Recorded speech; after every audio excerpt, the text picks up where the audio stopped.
Welcome to the Alkalizing 101 workshop.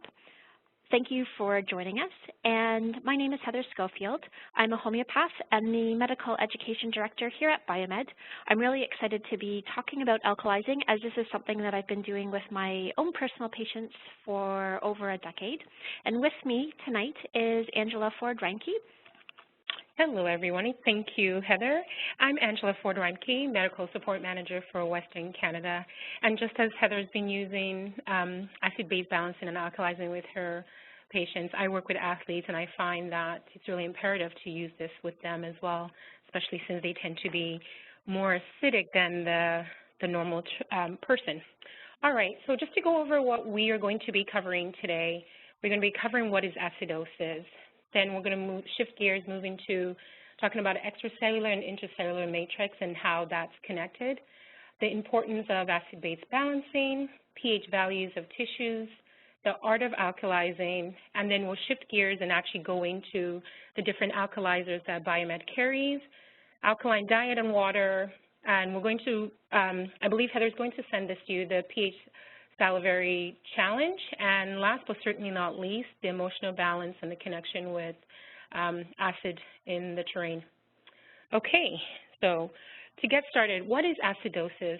Acidosis, as most of us will know it, is an increased acidity of the body's fluids, tissues, and blood. Acidosis often occurs when the arterial pH falls below 7.3. When we think about the pH levels of our blood, we understand that it affects every cell in our body, so it's important to keep a balance with that. So chronic acidosis, as you know as practitioners, affects all body tissues and interrupts cellular activities and functions. And if this is left unchecked, this will also interrupt all cellular activities and all cellular function. So it's important to keep a balance with that. So what causes acidosis? We live in a very congested, fast-paced world and life, and most of us are on the go. We're grabbing food as we're running out, poor breathing techniques. And I just want to touch really quickly on the poor breathing techniques. Most of us don't think about breathing as an effect or a cause of acidosis. A lot of individuals are shallow breathers, so they're not actually expiring the excess CO2 in the lungs. So this also adds to acidosis in the body. So that deep breathing coming from the diaphragm, coming from the stomach and expiring out, will allow the body to actually move those out of the system. We are completely overstimulated from computers and iPads and our Androids and iPhones. We're constantly being bombarded. High consumptions of processed and refined food, eating on the run, too high of animal protein in our diet, high stress. It seems most of us are dealing with various forms of stress, and nowadays even more so than before. And not to forget also environmental factors, electrosmog, all the electricity, the Wi-Fi, like I stated before, our iPads, our computers. Interesting, I just wanted to share this with you. Studies have shown that an acidic, which is the anaerobic, and when you think of anaerobic, it's the lack of oxygen in the cells. The body's environment will encourage the breeding of fungus, mold, bacteria, and viruses, and this often will result in an inner biological terrain and the biological environment, which is what we're going to be focusing on when we talk about acid and alkaline in the body. So this terrain shifts from a healthy oxygenated level, an alkaline environment, to an unhealthy acidic one. So with that said, having our cells constantly exposed to an acidic environment leads to more acidosis. And then that also leads to chronic acidosis and finally various forms of diseases such as cancer and many more, which is also the major root of sickness and disease in general. All right, so just to shift gears, I want to talk about the intra and extracellular matrix and fluid and the pHs, and it's important for us to note these differences because they're an integral part of acid-base balancing, so not to talk about this would not really do that justice. So if you note, the extracellular space that's between the tissue, that pH has a very small range, so between 7.2 to 7.5. And the intracellular space, which is the space inside the body, inside the cells, and this range is also quite small, 6.8 to 7.1. Extracellular space, these pH varies depending on the tissue, so different tissues will have different levels of pH within that range. All right, and so with the extracellular space, when we think about the chemical buffer system in the body fluids, this also includes the bicarbonate buffer system, the phosphate buffer system, and the protein buffer system. So when we're talking about the extracellular matrix, this is the cable and the connection that anchors all the cells outside the cell in the body. So it's a big support and structure for cells inside the organs. It's a big communication pathway between our body cells, so it's important to address the cell mesenchyme, which is that outside extracellular space. And this is important to address because this plays a huge role in transport of nutrients in the body, metabolize waste products that goes in and enters the body. And it's important for us to also address that space, not just the body's environment or not just the blood. Okay. And then next is the intracellular matrix. Now this is the space that's inside the cell, and when you think about the intracellular space, often a lot of alkalizing remedies don't really penetrate that intracellular space because they address the extracellular more importantly. You need to address both of these because the intracellular space is what actually receives all the information. And when we look at the fluid, 97 to about 95% of the body's total buffering system of respiratory acid-base disorders occur in intracellular space, and 60% of the metabolic acidosis and 30% for all metabolic alkalosis. So that's a lot that is happening and going on in the intracellular space. And the intracellular matrix, its hydrogen ion is the most important ion for the body. So because this has a profound effect on metabolism and other cell processes that occur inside. And so changes in the intracellular pH, this also affects the activity of enzymes and protein function.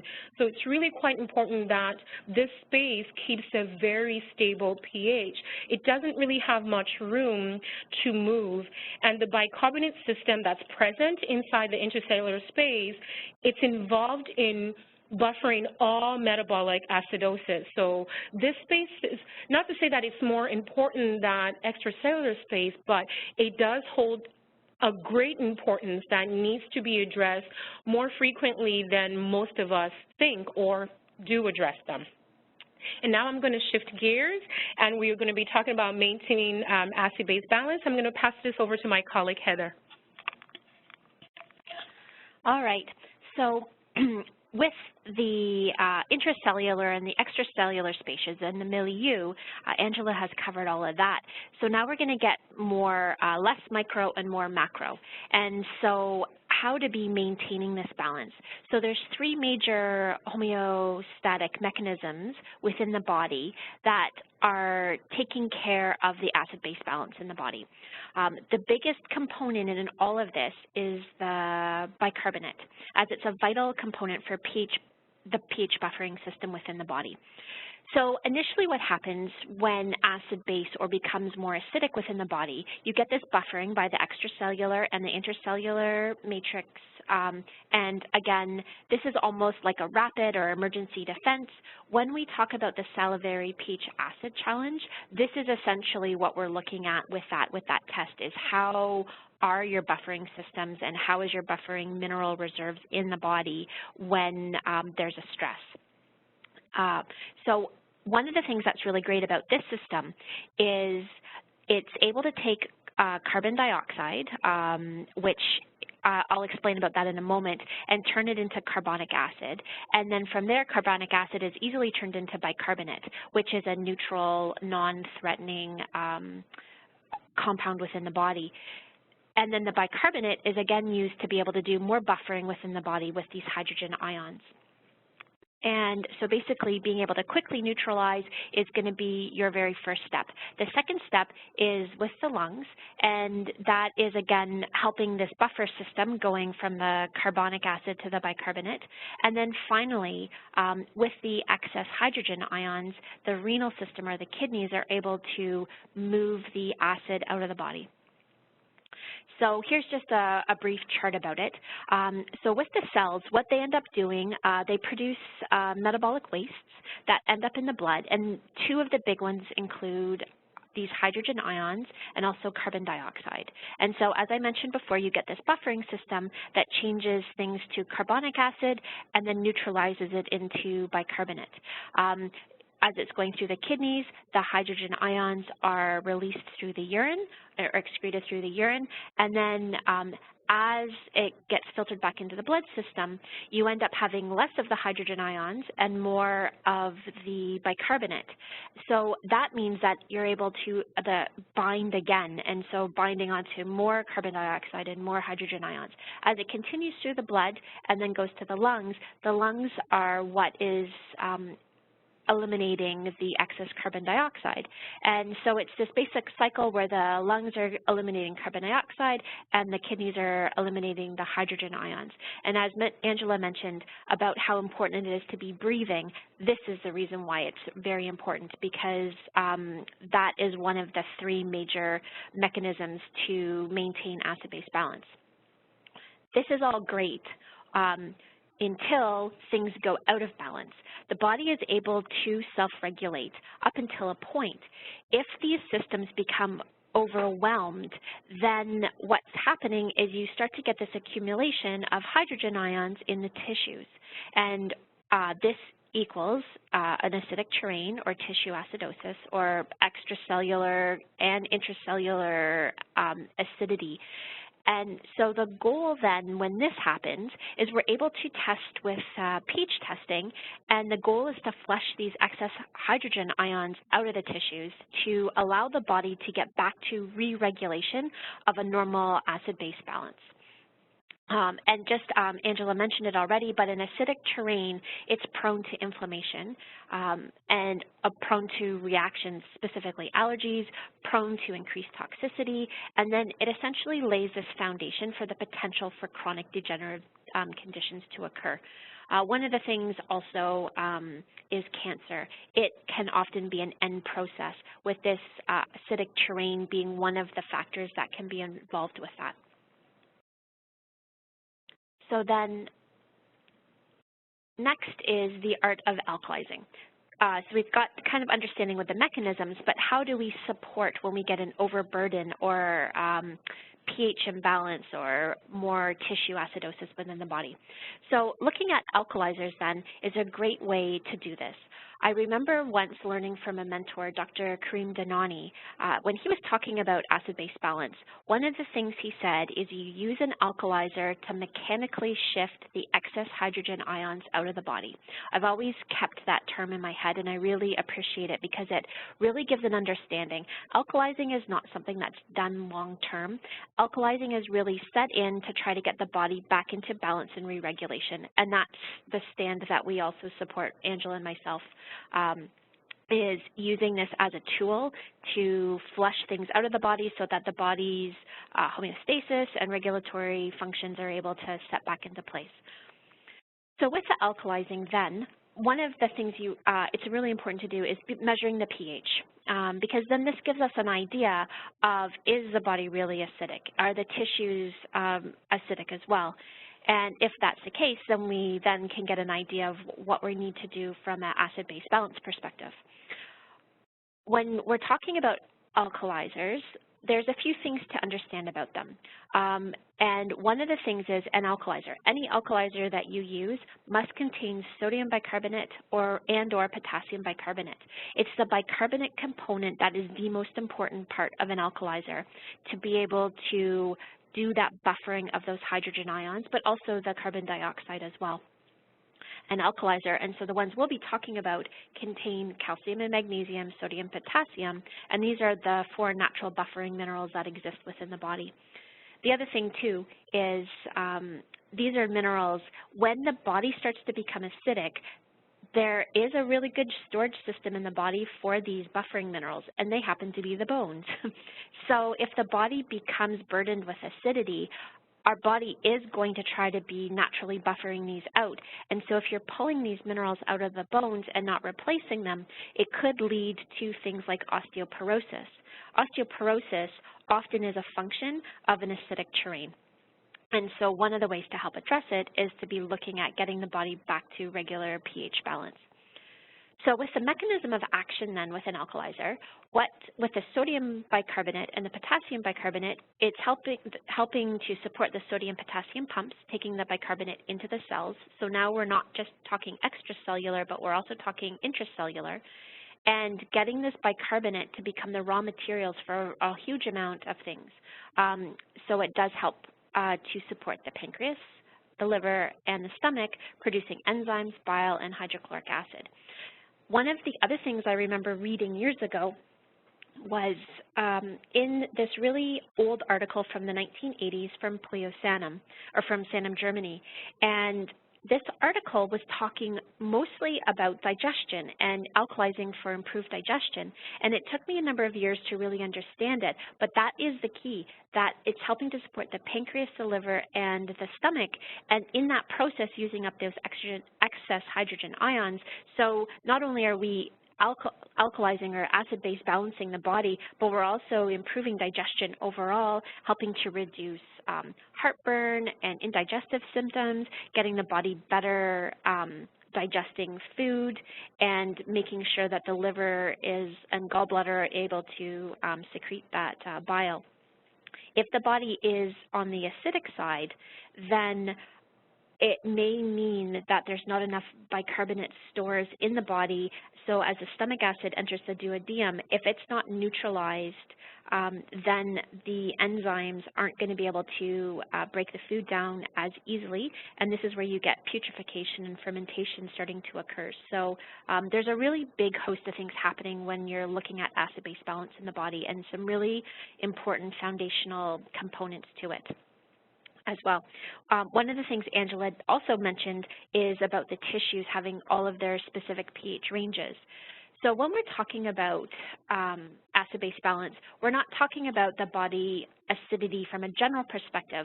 There is the aspect, all of the tissues have their normal pH ranges, and so the stomach, for example, is very acidic. The vaginal mucosa is also very acidic, and these serve as protective mechanisms, whereas the duodenum, for example, is very alkaline, and the blood tends to be within a fairly narrow on the route to alkaline as well. And so, and this all goes into pleomorphic theory, which of course we're not covering tonight, but all of the tissues have different ranges, and when the body goes out of acid-base balance or acid-base imbalance, then these ranges all start to change. Generally, it tends to go more acidic for most of the tissues, but things can also change. So then, how do we actually know what's going on within the body? This is how we can determine it, is using pH testing. In the ideal world, for practitioners who are able to draw blood, then using blood, saliva, and urine in BTA, or biological terrain analysis, is one of the most comprehensive ways to look at seeing what's going on within the body. However, if you're not able to do that, then the next thing that's able to give a really good indicator of what's happening in the tissues, so the systemic acidity in the body, is looking at the urine. We're going to be talking about the saliva in a little bit and what it really kind of shows. And so what we recommend is to do urine pH testing to really see systemically what's happening with the tissues, how well is the body excreting these hydrogen ions. So here's the normal ranges, physiological normal ranges within the body. Saliva tends to be between 7 to 7.5. It can change, of course, depending on what's being eaten and consumed as well. Blood is a very narrow range, 7.34 to 7.43.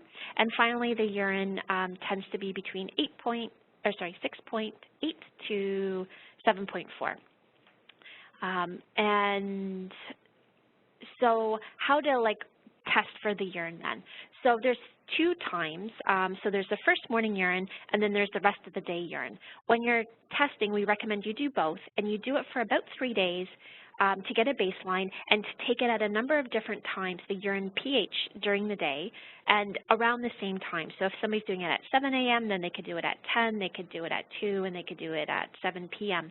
But getting a range through the day is important, and also doing it at the same times, because even though there's a range, there tends to be different times where the pH can change and flux throughout the day in a natural circadian rhythm perspective.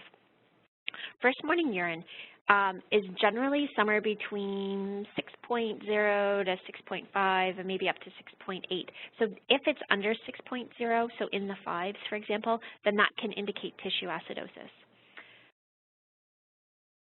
For the rest of the day, 6.8 to 7.4 is the normal range. So if it's below 6.8 for the rest of the day, again, if this is a trend that you're seeing with the testing, then again, tissue acidosis. So when you're taking an alkalizer then, once you've done the testing, you're able to have some ideal times to be taking it. Ideal time, but not always the practical time, is taking it at 10 a.m. and 4 p.m. And this is to support the circadian rhythms and the low energy time for the pancreas. When you're taking an alkalizer or recommending to patients, there's two parts that are vital beyond everything else, beyond time, beyond convenience. It's empty stomach and warm water. Warm water to help keep the pyloric sphincter open so that the alkalizer will bypass through the stomach and into the duodenum, or spend as little time as possible in the stomach. And number two, an empty stomach, because you do not want to neutralize the stomach acids during digestion. If somebody takes an alkalizer for alkalizing purposes while they have eaten and they're digesting, usually what happens is a lot of burping occurs. And so important, warm water, empty stomach. And then back to this mechanically shifting the excess hydrogen ions or acid out of the body, it somewhere takes between 1 to 3 months on average for most patients.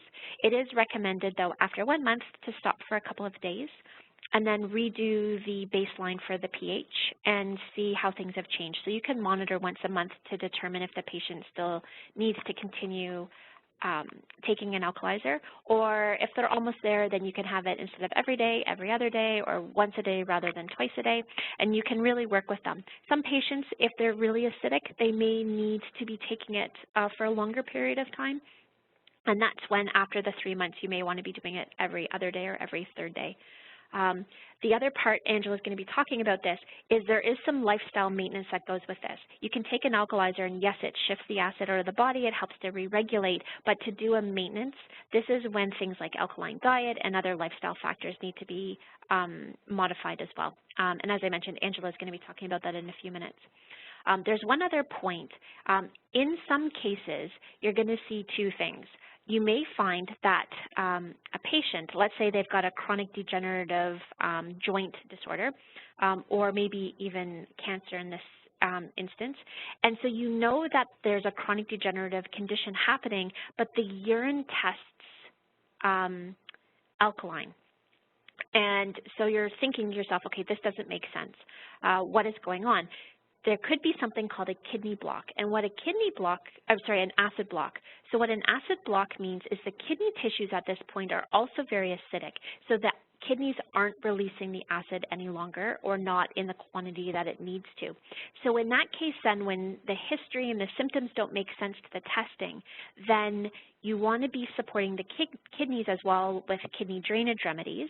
And so from Biomed in the Nessman line, we have Buco or Solidago as 2 kidney drainage remedies. And or you can also be using Pleocitro, which Angela is going to be talking about again in a few minutes, to help support the kidneys.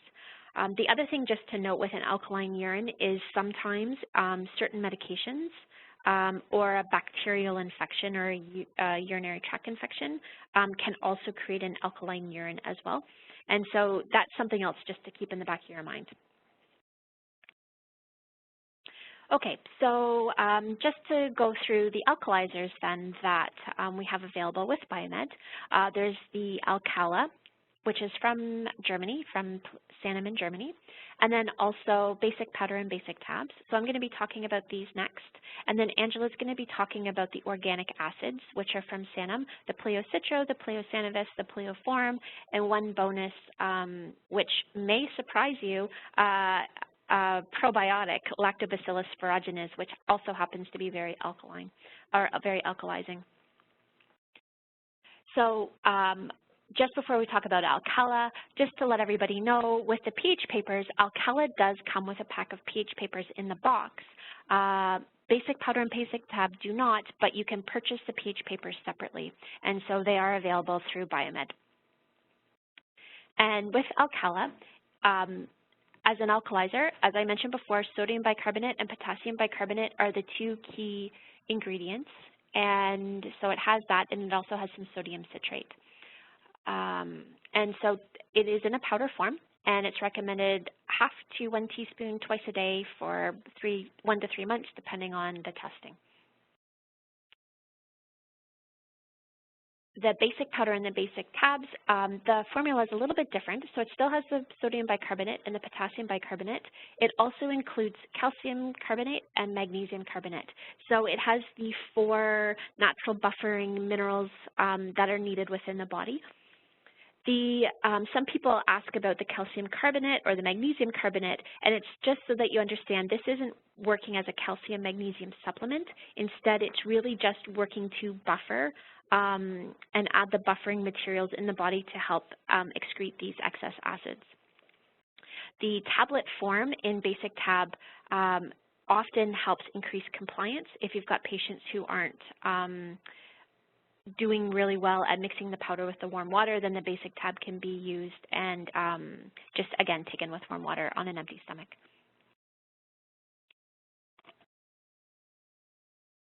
Okay, and so here is Pleosanavis. Thank you, Heather. All right, Pleosanavis. This remedy is part of the organic acid, metabolic and lactic acid. This is another one of the Pleosanum remedies, and it's a fabulous remedy for milieu modulating.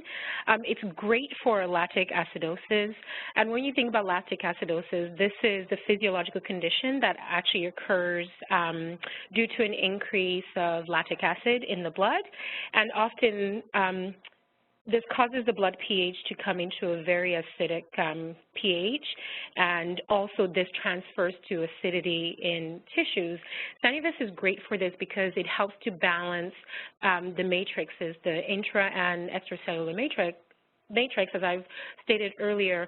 And I find that there are a lot of products on the market, but Pleosanavis is really one of the very few products that I've come into contact with over the years that really penetrates the cell matrix and the mesenchyme and really gets into the cells and shifts that. It's an acid-base balancing remedy that works beautifully. And where Sanivis really shines is it's got the HELP positive and negative lactic acid. And the reason for that, those two isomers, when we look at lactic acid is a negative isomer. So that's what produces the metabolic waste, gives that negative ion. And since Sanivis has both ions, the positive ion is actually able to neutralize the negative ion, and in doing so, it allows it to move outside of the cell, outside of the matrix and right into the bloodstream, and allows the body to detox and eliminate that. And because it's doing that, that mechanism allows an increased cellular respiration, because now you've moved out the acidity from the intracellular matrix, so the mitochondria is able to increase its cellular production and its respiration. So that's why you get that increase of, 350% of energy from the cells, because now they don't have that acidic terrain to hinder their production and the effectiveness. Sanivis is quite gentle to use. I highly recommend Sanivis, especially for your older patients. The problem with some alkalizing agents and remedies is if you have a patient with hypertension, it's quite hard on the system, and you don't necessarily want to increase the bicarbonate and the sodium content. So Sanivis is a really great way to utilize that because you're going to increase the cellular respiration without affecting the blood pressure. It's a fabulous product. So the dosing for that is 60 drops, which is roughly 1 teaspoon, 1 to 3 times daily. If you find that patient is quite acidic, we do recommend that you do it up to 3 times daily and recheck their pH after a few weeks, and then you can go down to maybe 1 or twice daily. And if you're using the tablets, it's 1 to 2 tablets, same 1 to 3 times daily. Okay.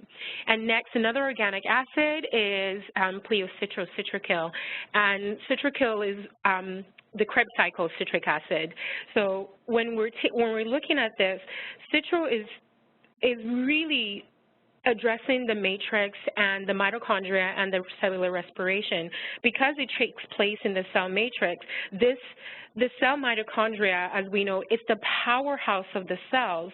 So it's important for when you're looking at the Krebs cycle, the oxidative phosphorylation, the pyruvate, and the ATP production, that is also important because it has a very sensitive pH. So citro is a fabulous product to use for that. And citro and Sanivis pair really well. Citro, because it really activates and increases cellular respiration. Citro works both in intracellular and extracellular because it increases the cell metabolism, but it also helps the blood viscosity, so it's helping with circulation as well. So addressing the environment in the cells and addressing the environment outside of the cells. So when you think of arterial and venous diseases, citro is definitely a remedy that you want to have in your repertoire. Because it pairs quite well with Sanivis, also helps to decrease lactic acid production and fluid retention. So when you're thinking about edema, citro is really a great product to also add to that. And it has a very similar dosing as Sanivis, so 60 drops, about 1 teaspoon, 1 to 3 times daily. Same thing with tabs, 1 to 2 tablets, 1 to 3 times daily. And the reason these two products work really well is because of their mechanism, and I want to really hit this home, it's their mechanism on the cell mesenchyme, that matrix. Like I was saying, a lot of alkalizing agents don't really address the internal environment of the cells. Most of them is looking at the blood and the urine and the pH outside the cell. And you have to understand that the pH in the cell is very sensitive. The range is very small. And so when the external part of the cell is acidic, that's already indicating to you that you have to pay attention and address the internal part of the cell, because that's also giving you another picture of what's actually happening in each of those tissues. So citro and Sanivis work beautifully to address both the intracellular space as well as the extracellular space.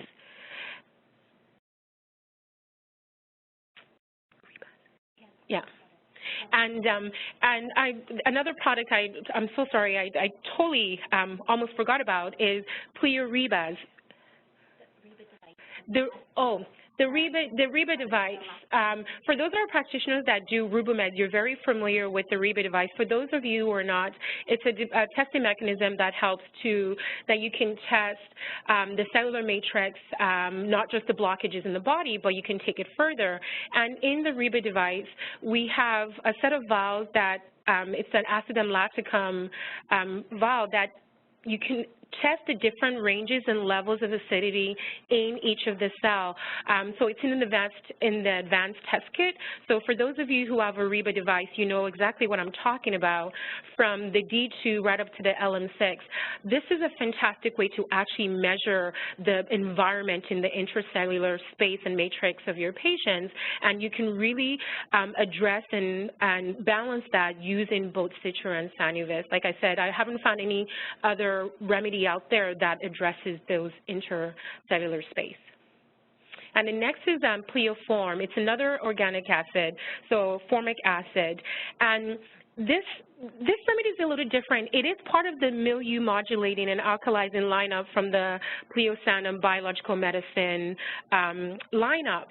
And where form sort of differs from Citron sanivus and formic acid, though it is part of all the organic acid and the carbolinic acid, it really addresses rheumatic conditions and allergies. And because it's addressing those really specific and particular conditions of pH in the joints and tissues and allergies, formic acid really helps to neutralize uric acid buildup. So, for example, with your patients that have crystal arthritis or other forms of arthritis, well, with crystal arthritis, it's another word for gout. So you have that excess uric acid buildup. Form really helps to neutralize that and, again, helps it to move out of the tissues and into the bloodstream, and while keeping the bloodstream still balanced. And it's great because while it's neutralizing the acidity in the tissues and joints, when it does that, it also reduces inflammation. The other picture that pleoform or formic acid has a great sort of characteristic that it addresses is atopic diseases. So when we're thinking of that, we're thinking of eczema, psoriasis, asthma, allergies, all skin sort of rashes and condition, insect bites. And interesting enough, ant bites, ants actually deposit a form of organic acid into the skin because they don't have their own bicarbonate acid. So formic acid is a defense mechanism for them. So when they pierce the skin, they deposit a high concentration of formic acid into the skin, and which also creates inflammation and redness. So countering it with a more gentle formic acid actually neutralizes that reaction. And if you notice with citrosanivis and form, they have various potencies from 6x right up to 200x. And this is great for us to note because each of those potencies will adjust to each patient their level of acidity in their terrain. So you don't have to worry about, okay, is this a 6x or is it a 30x, because that's going to adjust to each person's individual mesenchyme and their matrix, because our acidity levels and our alkalinity levels are going to differ with each of our tissues and how we're able to buffer those out into the bloodstream. And formic acid is a fabulous one for all rheumatic conditions. So think rheumatism, arthritis, allergies, gout. That is the remedy that you want to use. And also it's a great and gentle alkalizer, part of the biological medicine lineup. And for dosing for that, 5 to 20 drops. 5 is a little conservative. I would recommend most of our practitioners that do use formic acid, pleoform, tend to do anywhere between 15 to 20 drops orally 2 to 3 times daily. All right, and now the surprise that Heather had mentioned, Lactobacillus asparaginus.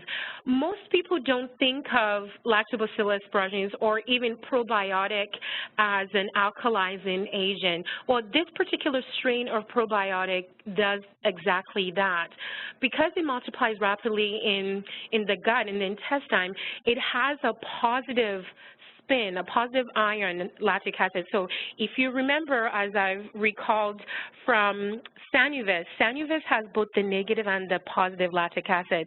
The negative isomer is the lactic acid. That's all metabolic waste, and that's how the body and the ions are flagged.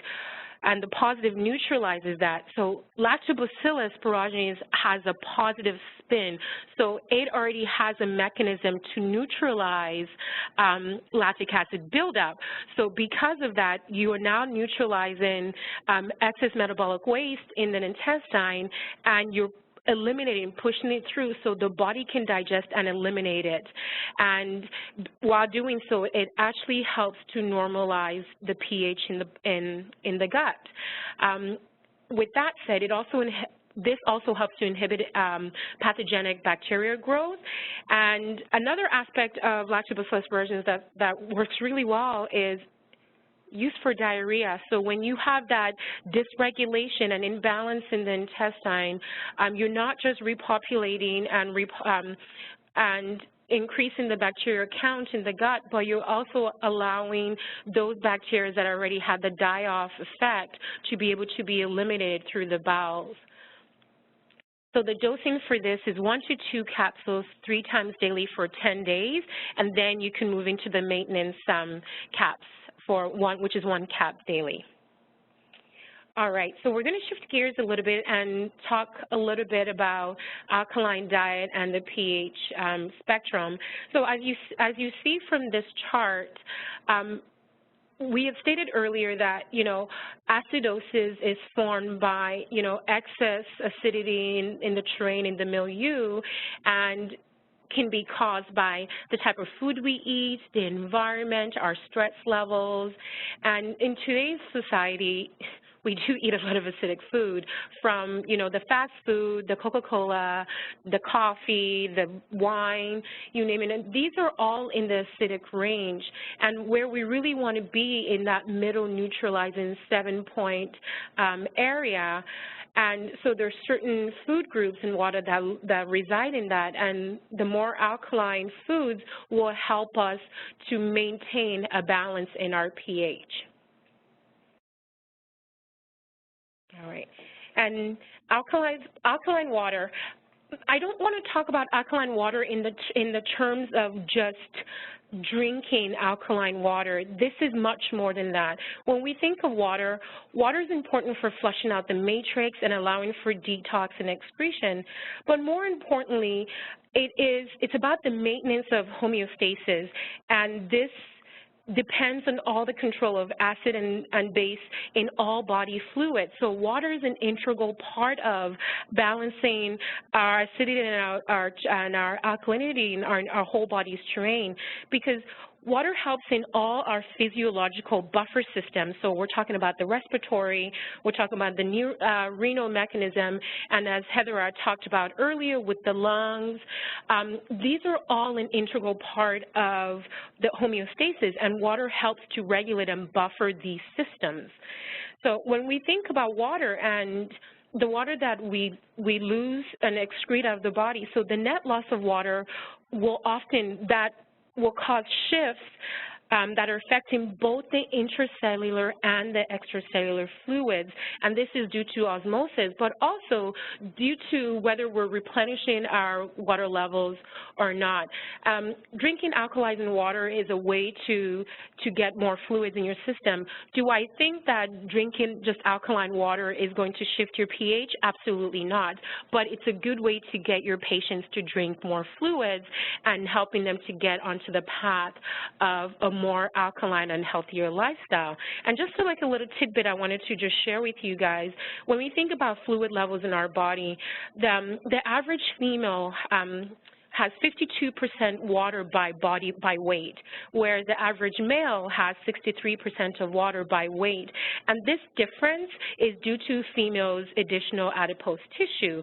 So when we think about the adipose tissue, that also includes hormone regulation, homeostasis in that. So water is a very integral part of our entire acid-base balancing protocols and acid-base balancing picture that have to be addressed when you are talking about acid-base balance. All right. There's a few more things that we're going to be covering tonight, and so we're going to talk now about the salivary pH acid challenge.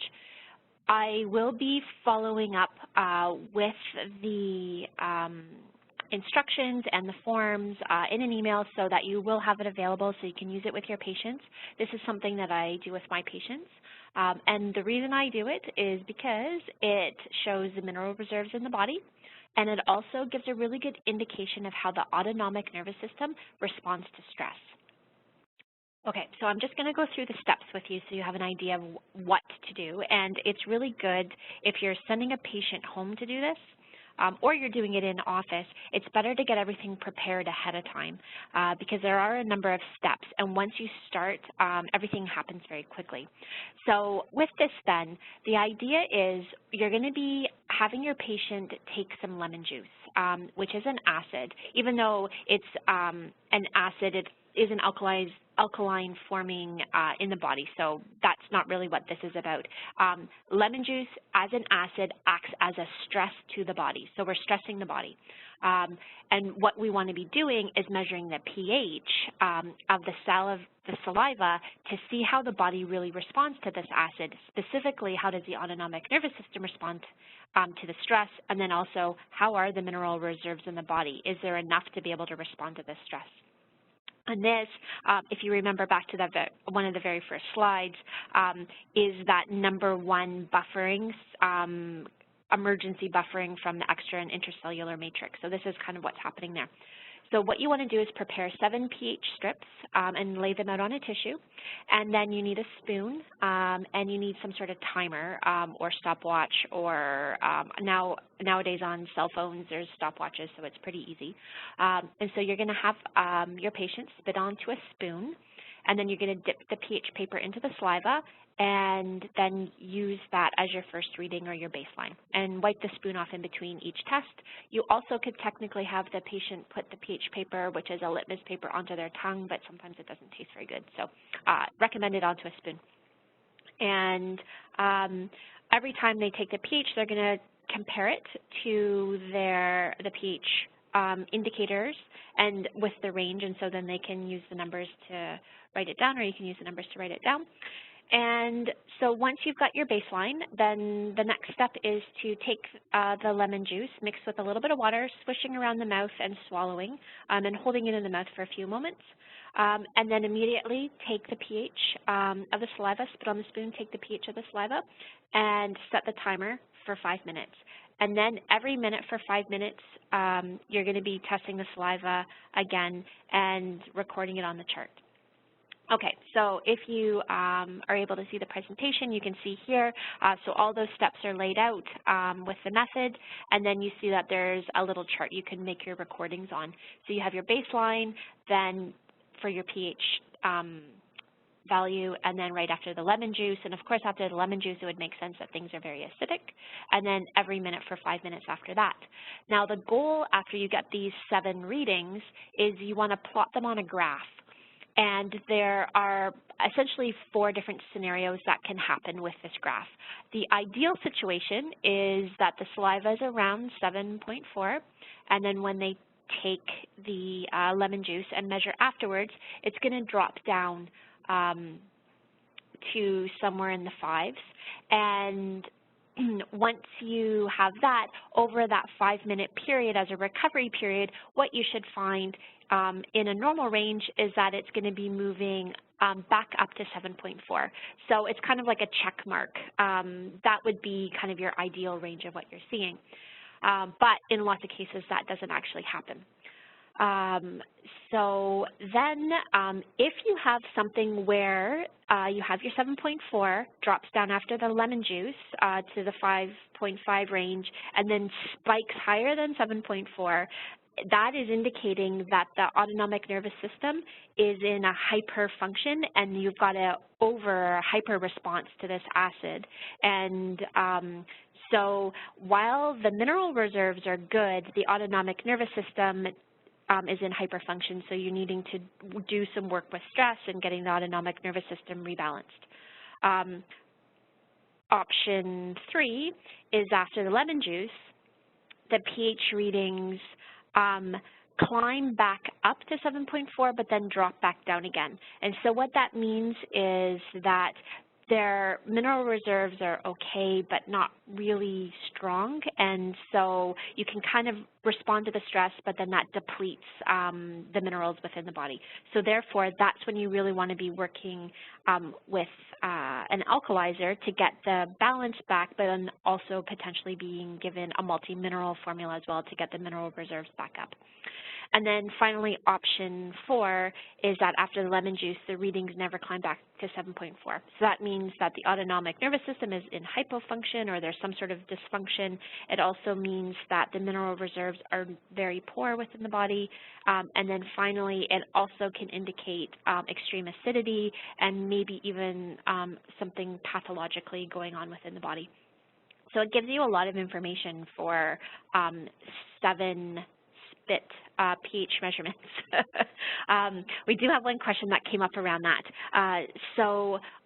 With the separate saliva samples, you don't really need to have 7 separate saliva samples. Instead, what happens is you're spitting on the spoon. So for your baseline, you spit on the spoon, you measure it, and then you wipe the spoon clean.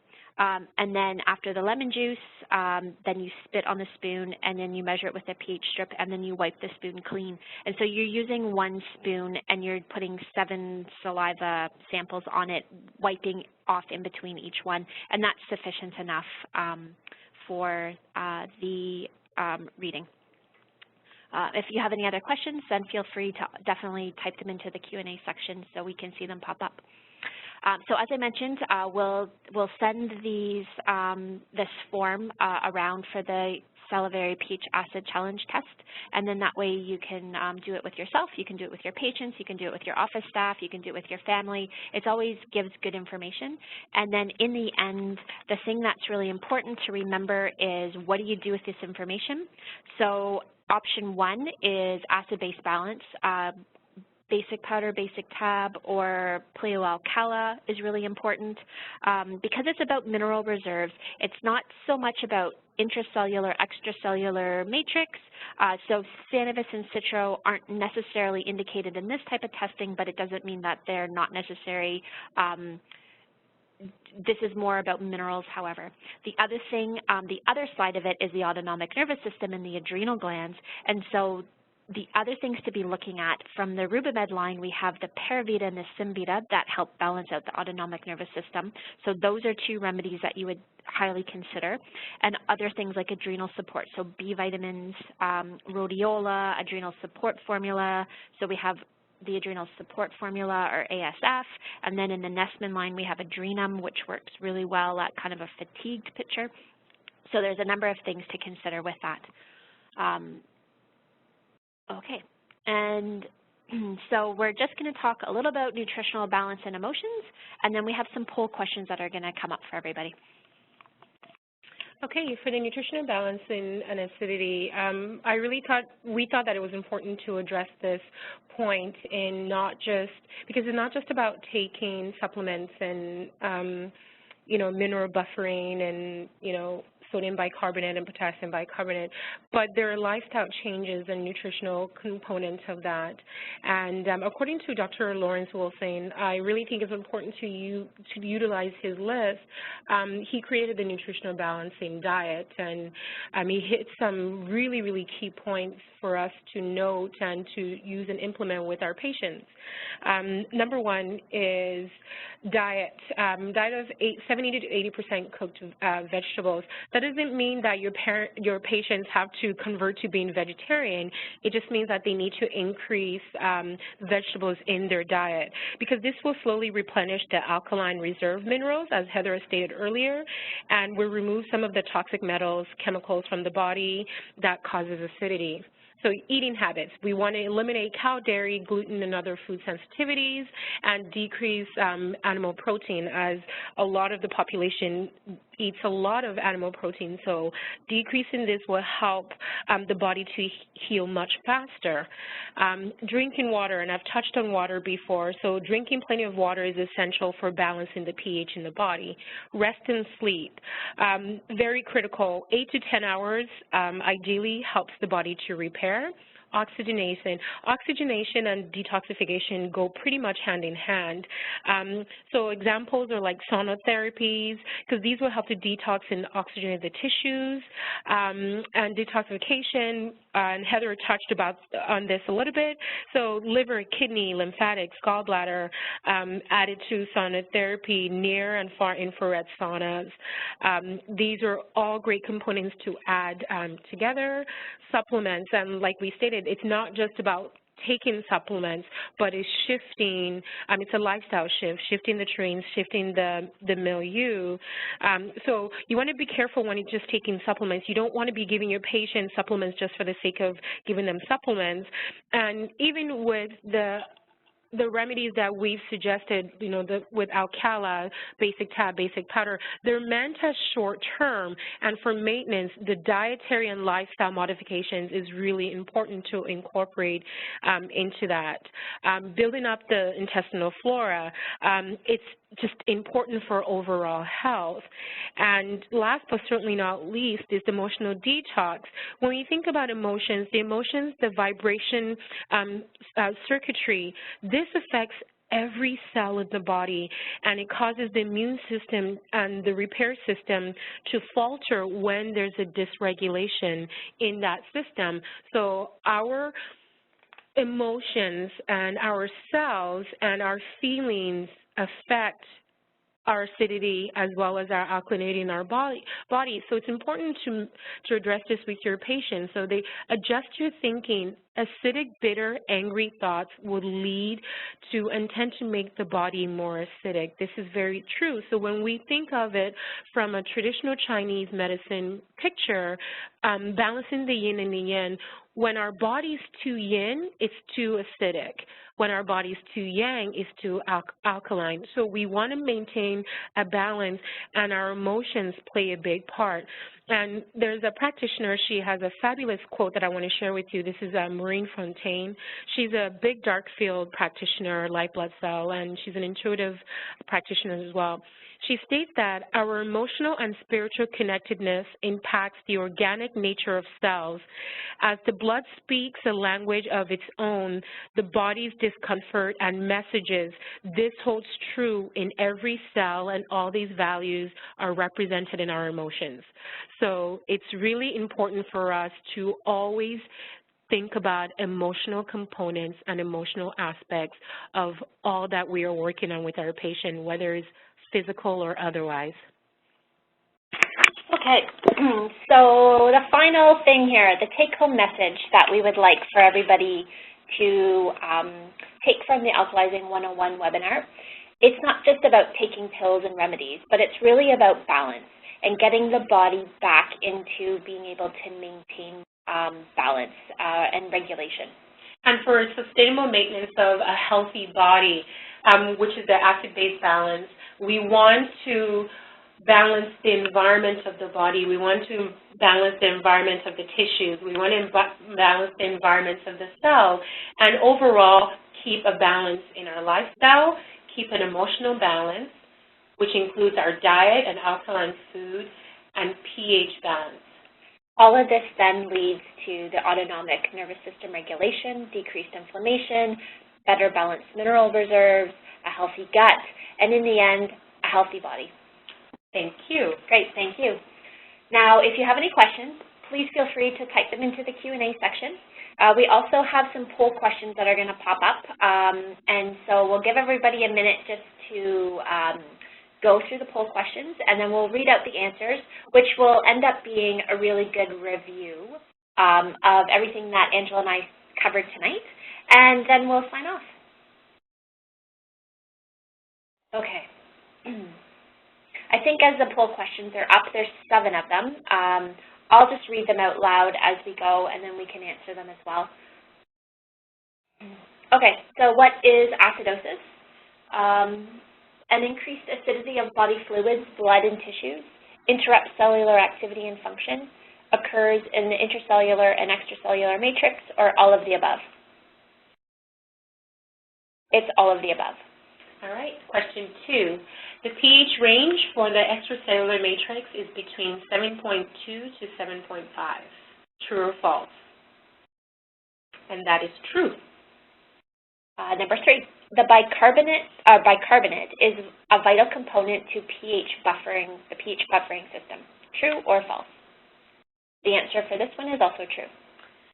Question 4, the goal of an alkalizer is to chelate calcium from your vessels, flush out the excess hydrogen iron from the tissues, obtain a physiological normal acid-base balance, provide natural buffering minerals to the body, and on our E, B, C, and D. Answer is B, C, and D. Okay. Which probiotic strain helps to normalize pH in the gut? Lactobacillus acidophilus, Streptococcus thermophilus, Lactobacillus sporogenes, Bifidobacterium bifidum, or Lactobacillus rhamnosus? The answer, as our surprise guest appearance tonight, Lactobacillus sporogenes. Question 6. Alcala, basic tab, and basic powder can be used to regulate pH balance in the extracellular matrix. True or false? This is true. Yeah. And finally, Pleocitro and Pleocannabis can be used to regulate pH balance in the intracellular matrix. True or false? The answer is true for this one as well. All right. And so then finally, we've just landed on this last cool slide, which I'm going to include, of course, in the follow-up email. And it's a really interesting chart because it talks about different things and what their pH is. If they're more acidic, like battery acid, which is a pH of 0, versus bleach, which is a pH of 13. And then all of these other things in between. The thing that's really nice, though, is it also showing ideal blood pH for humans is 7.365, and when the body overall starts to become more acidic, the disease symptoms begin, and as it continues to become acidic, the cancer cells begin to form, and then finally, once overall death has occurred, the pH of the body actually changes and becomes much more acidic, which usually is turning on the decomposers in the body. That's a story for another day. And so what I'd like to do is thank everybody for joining the Alkalizing 101 webinar tonight. It's been a pleasure sharing all of this information for you. And it was a pleasure presenting this information to you all.